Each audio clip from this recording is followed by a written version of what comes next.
maladie. J'avais la prééclampsie, chose que moi je connaissais vraiment pas cette maladie. Et heureusement qu'on est rentré en...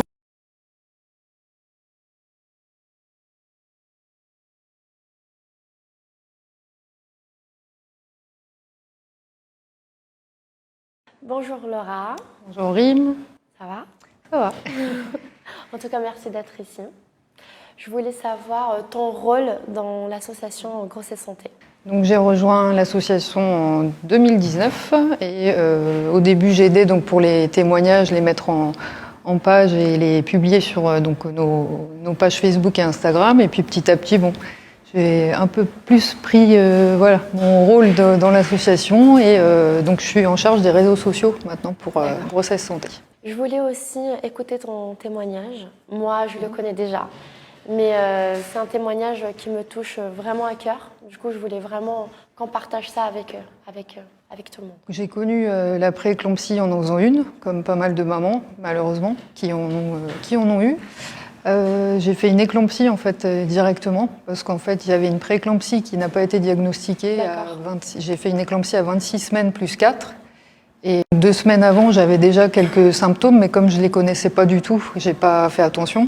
Parce qu'en fait, la prééclampsie n'avait pas été diagnostiquée ni par un gynécologue, ni par la sage-femme de la maternité. Et je n'étais pas du tout à risque, donc je ne me suis pas plus inquiétée que ça, parce que je ne connaissais pas du tout les signes. J'étais à 26 semaines plus 4. Mon petit faisait 690 grammes.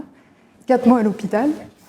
Donc moi j'avais une suspicion d'AVC en fait avec la crise convulsive, donc on m'a transférée dans un autre hôpital, donc je ne l'ai pas vu pendant 2 semaines. C'était ça qui était assez difficile, d'être séparée de lui. On ne comprend pas en fait ce qui se passe. Il y a le bébé qui naît, mais on ne l'a pas avec nous, donc on ne réalise pas qu'on est maman, qu'on est parent.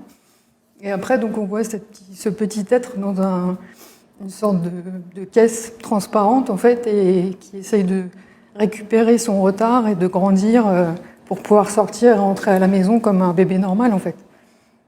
Malheureusement, il y a d'autres bébés qui étaient avec lui en même néonat qui n'ont pas survécu et sont partis, donc on a une grande chance qu'il soit là aujourd'hui. Mais c'est vrai que c'était très difficile à vivre et surtout le fait de savoir que ça aurait peut-être pu être évité et si ça avait été pris à temps.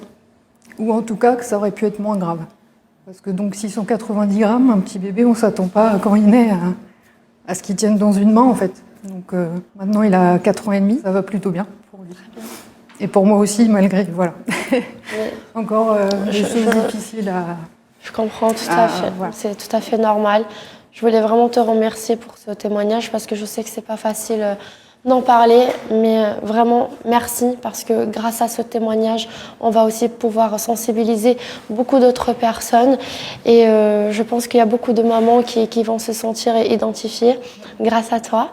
Du coup, merci beaucoup d'avoir ouvert ton petit cœur. Voilà, merci. Merci à toi.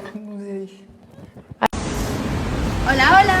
Alors, la tenue du jour, je porte combinaison, bottines et veste de chez Zara, petit sac de chez Chanel, lunettes Dior. Je vous laisse tous les liens en légende.